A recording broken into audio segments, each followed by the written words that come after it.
누가복음 6장 1절에서 11절까지 말씀입니다. 한 안식일에 예수께서 밀밭 사이로 지나가시게 되었다. 그런데 그의 제자들이 밀 이삭을 잘라 손으로 비벼서 먹었다. 그러자 몇 명 바리새파 사람이 말하였다. 어찌하여 당신들은 안식일에 해서는 안 되는 일을 합니까? 예수께서 그들에게 대답하셨다. 다윗과 그 일행이 죽였을 때 다윗이 한 일을 너희는 읽어보지 못하였느냐? 다윗이 하나님의 집에 들어가서 제사장들 밖에는 먹어서는 안 되는 제단빵을 집어서 먹고 자기 일행에게도 주지 않았느냐? 그리고 예수께서 그들에게 말씀하셨다. 인자는 안식일의 주인이다. 또 다른 안식일에 예수께서 회당에 들어가서 가르치시는데 거기에는 오순이 오라는 사람이 있었다. 율법 학자들과 바리새파 사람들은 예수를 고발할 구실을 찾으려고 예수가 안식일에 병을 고치시는지 엿보고 있었다. 예수께서 그들의 생각을 아시고 손이 오라는 사람에게 말씀하셨다. 일어나서 가운데 서라. 그래서 그는 일어나서 섰다. 예수께서 그들에게 말씀하셨다. 너에게 물어보겠다. 안식일에 착한 일을 하는 것이 옳으냐? 악한 일을 하는 것이 옳으냐? 목숨을 건지는 것이 옳으냐? 아멘. 예수께서 그들을 모두 둘러보시고 그 사람에게 명하셨다. 내 손을 내밀어라. 그 사람이 그렇게 하니 그의 손이 회복되었다. 그들은 화가 잔뜩 나서 예수를 어떻게 할까 하고 서로 의논하였다. 아멘. 진짜 믿음, 가짜 믿음이라는 제목으로 말씀을 전할 때 큰 은혜가 있길 간절히 소망합니다. 내가 믿고 있는 가치관, 내가 믿고 있는 사람으로부터 배반을 당하거나 그 갖고 있는 가치관이 흔들리거나 무너질 때 사람들은 보통 하는 말이 멘붕이 왔다. 그러니까 정신에 갖고 있는 가치관이 완전히 무너짐으로 어떻게 생각하고 어떻게 나아갈지 모르는 경우가 종종 있습니다. 어쩌면 이런 경험들이 나를 완전히 놓아버리고 나를 실패의 길로 나아가게 하는 하나의 방향성으로 발전할 수 있거나 아니면 내가 마음을 다시 잡고 이제 내가 그것에 순응하며 적극적으로 대처함으로 발전할 수 있는 곳으로 나아가는 두 가지 방향성이 있습니다.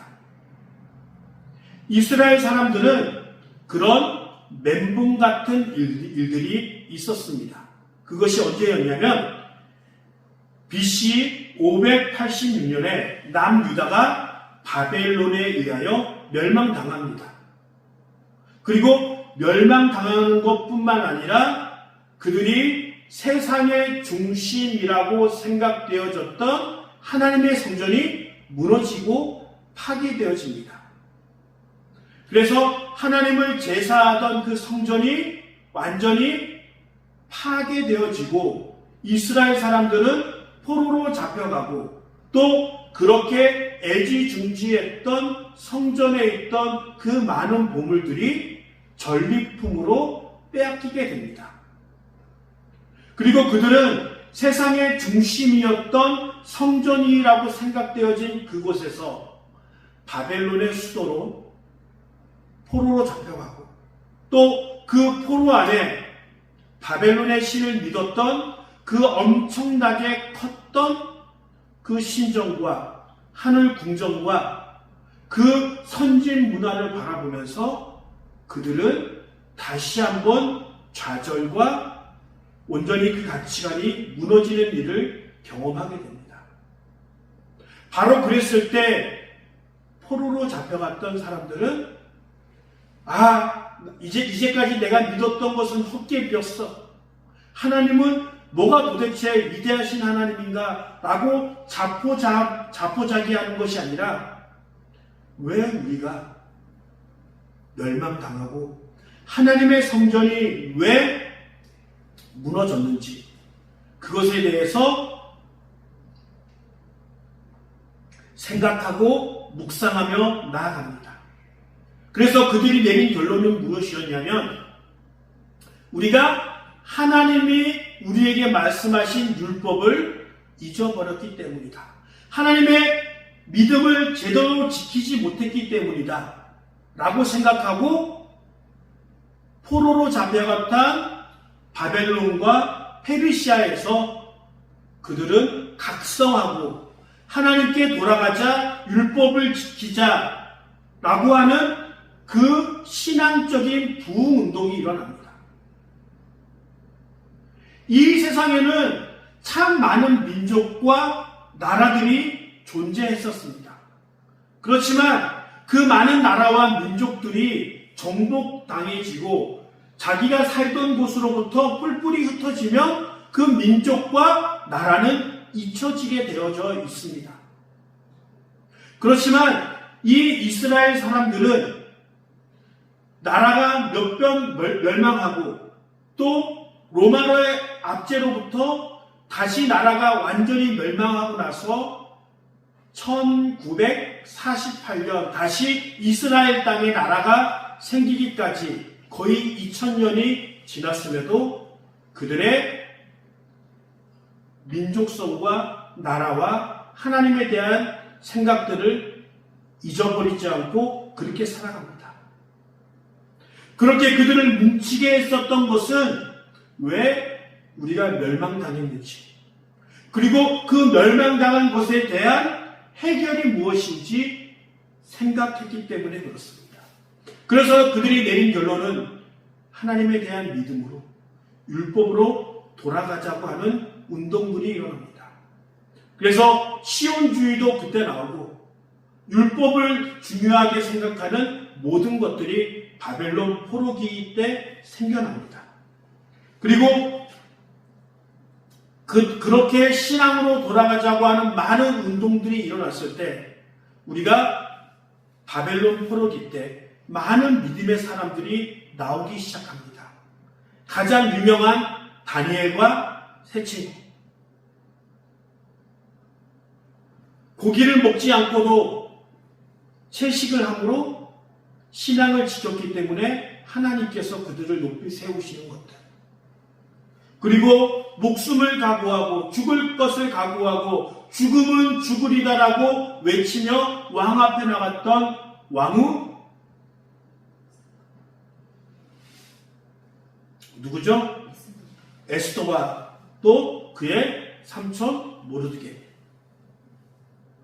그리고 이제 잡혀와서 다시 예루살렘으로 돌아가서 성전과 성벽을 지었던 에스라와 느헤미야. 포로로 잡혀가기까지는 그런 위대한 믿음의 사람들이 없었지만 그들이 그렇게 말씀으로 돌아가자 율법으로 돌아가자고 하는 부흥운동이 일어났고 믿음의 사람들이 많이 일어나서 다시 이스라엘이라는 나라가 그렇게 만들어집니다.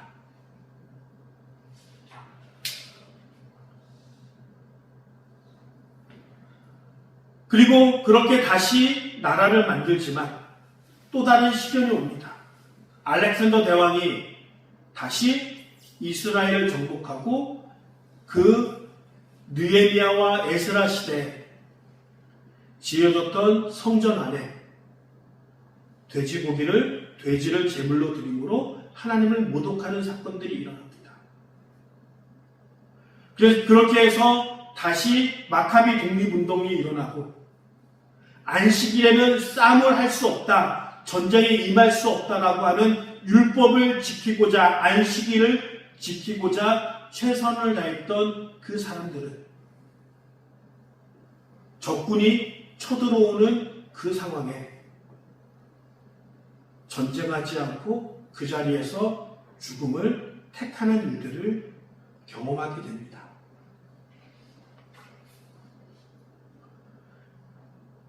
지금 예루살렘에 가면은 많은 종교인들이 있습니다. 딱 보면 알아요. 검은 모자와 검은 옷을 입고 이렇게 머리를 이렇게 막 감기는. 근데 지금도 그 사람들은 철저하게 율법주의 생활을 합니다. 어느 정도냐면 유대인이 아닌 사람들이 걸어가면 그 종교인들이 걸음을 멈추고 경계하고 혹시 자기들과 부딪힐까봐 터치될까봐 멈추고 이렇게 자기를 감춥니다. 아직까지 지금도 그렇게 율법을 지키고 살아갑니다. 그런데 중요한 것은 그들이 바벨론의 포로로 잡혀가서 부흥운동, 율법으로 돌아가자, 하나님께로 돌아가자라고 외쳤던 그 믿음이 예수님을 대적하는 믿음으로, 예수님을 심판하는 믿음으로, 사람을 정죄하는 믿음으로 발달하고 발전하게 되어집니다. 오늘 본문은 예수님께서 안식일에 밀을 이렇게 껍질을 벗기고 제자들과 함께 먹는 모습이 나와 있습니다. 몇 월 달일까요? 이스라엘에서 보리 수확기는 4월에서 5월 달에 합니다. 그래서 6월절은 우리가 흔히 알고 있는 출애굽을 상징하는 절기인 6월절은 보리 수확과 연관되어 있습니다. 그리고 77절이라고 불리어지는 6월절이 있은 다음 77에 49, 50일째 되어지는 77절, 그리고 우리가 흔히 얘기하는 오순절, 77절은 똑같은 절기입니다. 그때는 보리가 추수하는 계절이 옵니다. 바로 아마도 예수님께서 거의 다 익어가는 밀에 이삭을 잘라서 같이 먹었다는 것은 6월 중후순이 아닐까라고 추측해 봅니다. 어찌하였던 이 안식일날 밀을 먹고 더 나아가서 안식일날 손이 오그라든 그 병자를 고치는 일들을 예수님께서 하십니다. 안식일을 지킨다는 것은 단순히 율법의 한 조항을 지키는 것이 아니라 율법의 최종판, 유대인이면은 율법을 어겨서는 안 되며 율법을 어기면 죽음을 당해도 당연한 것으로 여기던 시절이었습니다. 아마 저 같으면 유대인들과 마찰을 일으키지 않기 위하여 안식일에는 그래도 그들이 존중하는 것을 서로 존중하면서 지키자라고 타협을 봤을 텐데 예수님께서는 그렇게 타협하지 않으셨습니다. 왜냐하면 예수님께서는 안식일날 그 사람들에게 분명하게 이야기해주고 가르쳐주고 싶었던 내용이 있었다는 것입니다.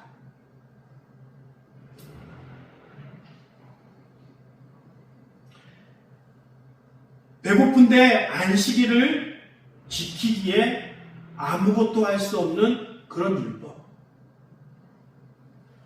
안식일에 병자조차 고칠 수 없는 율법.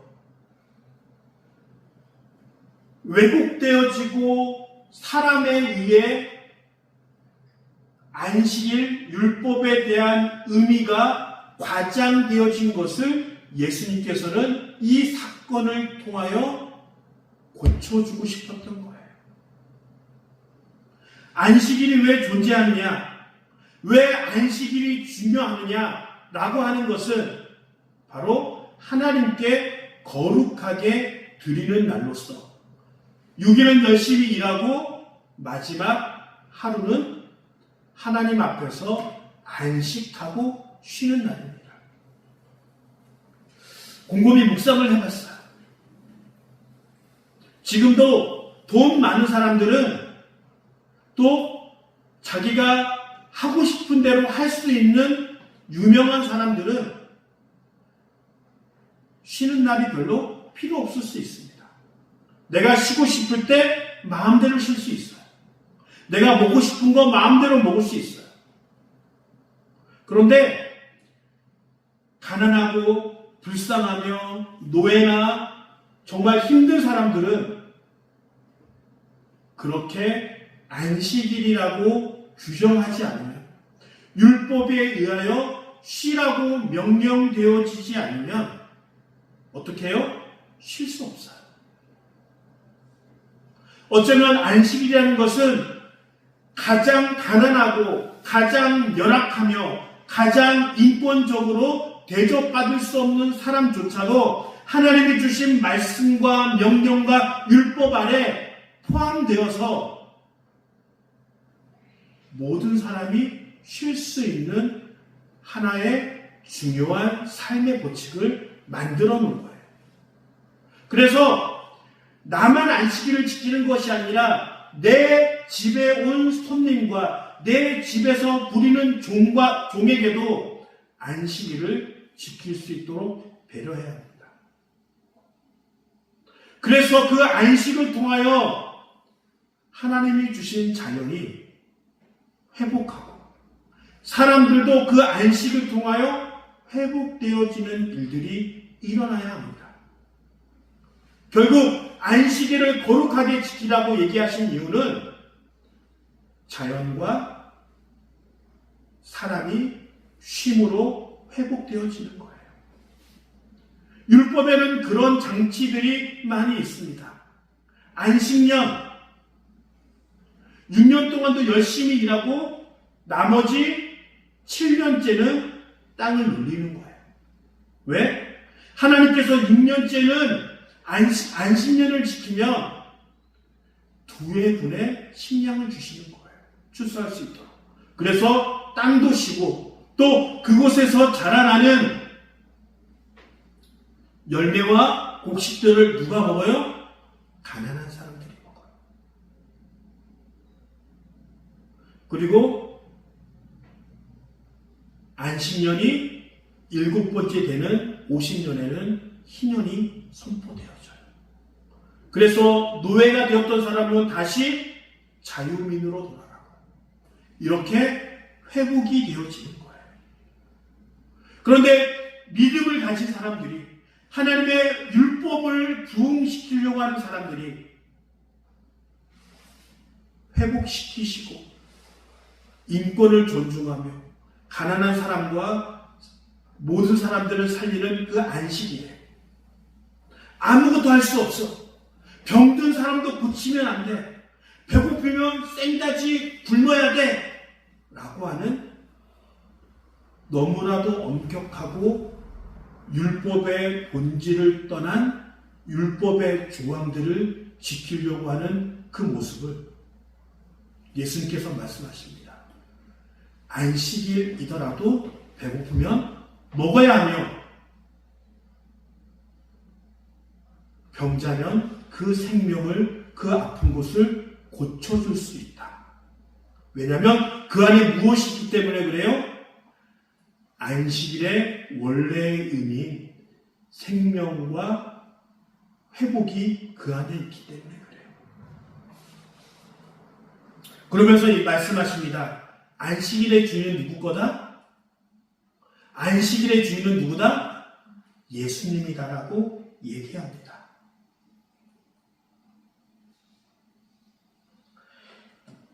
유대인들은 율법을 지키기 위하여 철저하게 지킵니다. 어느 정도냐면은 곡식을 추수했을 때 올바른 11조를 드리기 위하여 곡식의 나달을 셌다고 합니다. 지금도 이스라엘에 가면 일반적인 엘리베이터 옆에 안식일을 위해서 또 작은 엘리베이터가 만들어집니다. 왜? 손 하나 누르는 거 일이기 때문에 그 엘리베이터는 계속 움직이는 거예요. 층마다 쓰고 층마다 쓰고 층마다 쓰고. 그리고 그들은 안식일을 지키기 위하여 안식일 전날 모든 음식을 만들어 놓습니다. 그리고 불을 켜면 안 되기 때문에 어떻게 해요? 최소한으로 찬 음식을 그들은 먹습니다. 굳건한 신앙이, 굳건하게 하나님을 지키려고 하는 그 율법이 사람을 정죄하고 사람을 심판하며 그리고 예수님을 죽음까지 이르게 만드는 메시아를 발견하거나 메시아를 알아보지 못하는 나쁜 신앙으로 발전하게 되어진 것입니다. 하나님께서 안식일을 우리에게 주신 것은 생명과 사랑과 존중과 인권과 사람을 소생케 되어지기 위하여 우리에게 주신 것입니다. 무엇이 진짜 믿음입니까? 율법의 조항을 지키기 위하여 사람을 힘들게 하고 괴롭게 하는 믿음. 그런 것이 우리에게 조금 없을지라도 사람들을 사랑하고 섬기며 그 사람의 회복과 믿음을 지키기 위하여 노력하는 그 모습.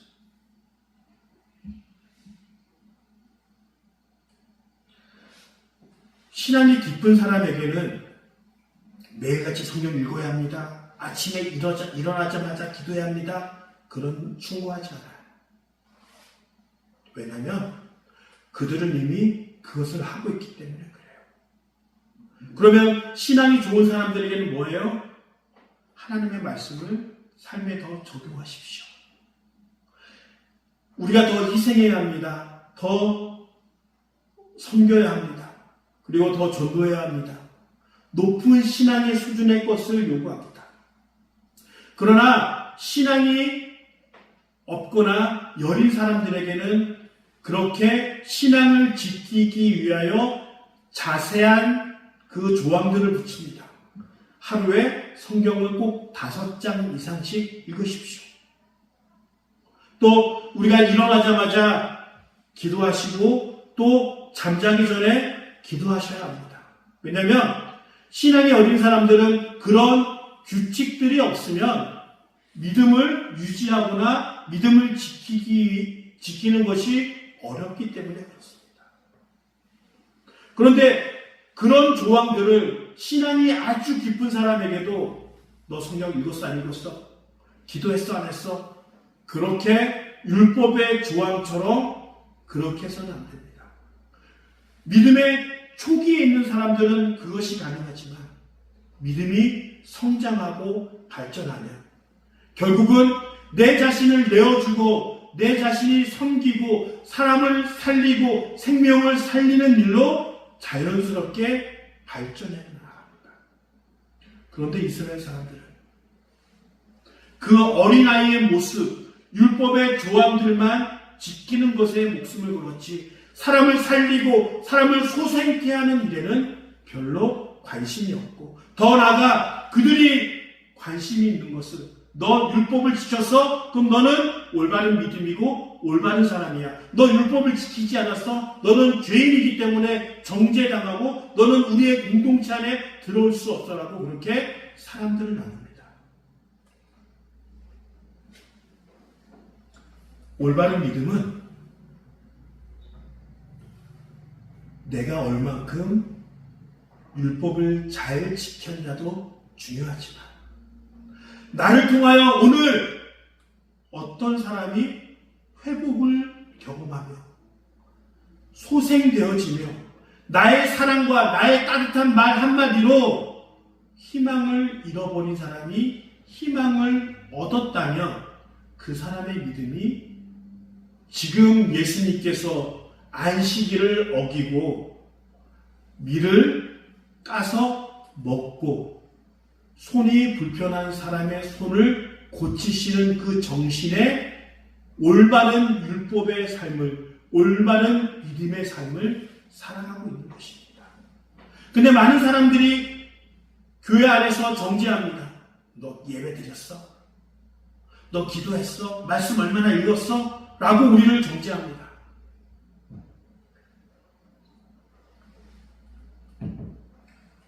그런 것들이 필요 없다는 말이 아닙니다. 얼마나 지켰냐가 우리에게 중요한 것이 아니라 얼마나 사랑하고 섬겼느냐가 더 중요한 것입니다. 그러기에 율법은 예수님처럼 살아가는 거예요. 용서했느냐? 사람을 구했느냐? 섬겼느냐? 예수님의 십자가처럼 자기를 내어줌으로 사람들을 구원시켰느냐?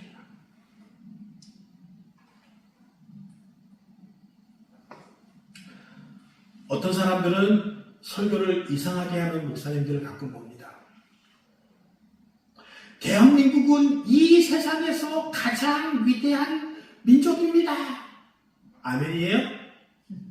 그렇지 않아요.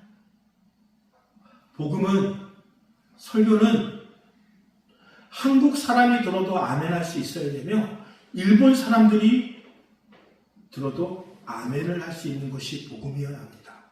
설교여야 합니다. 우리가 대한민국이 더 발전해서 우리를 괴롭혔던 일본을 똑같이 갚아줘야 합니다 라고 외치는 사람들이 있어요. 그건 복음이 아니에요.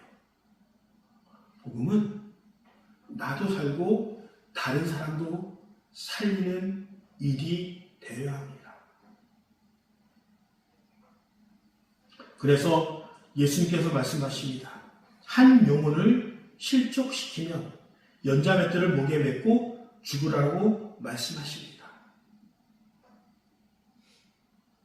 그만큼 사람의 한 생명이 중요하며 더 나아가 사람의 생명을 살리는 것이, 그 사람을 소생케 하는 것이, 한 사람을 하나님께 인도하는 것이 어떤 율법의 조항을 지키는 것보다 더 위대한 일이라고 우리에게 말씀하고 계시는 것입니다. 어쩌면 한국 기독교가 비판받는 것은 그들이 율법을, 하나님의 조항들을 못 지킨 것이 아니라 그 조항들을 지키는 것에 너무 집중하고 투자한 나머지 세상의 사람들을 사랑하고 그들을 위해 희생하며 그들을 회복시키는 일에 등한시했기 때문에 그런 비판들을 받지 않나 생각해 봅니다. 무엇이 진짜 믿음입니까? 무엇이 가짜 믿음입니까?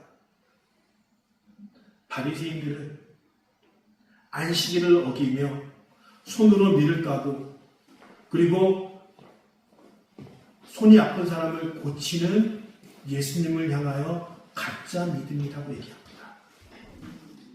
근데 반대로 예수님께서 말씀하십니다. 이것이 진짜 믿음이고 안식일의 조항을 들어서 죄인과 의인을 구별하는 너의 믿음이 가짜 믿음이라고 말씀하고 있습니다.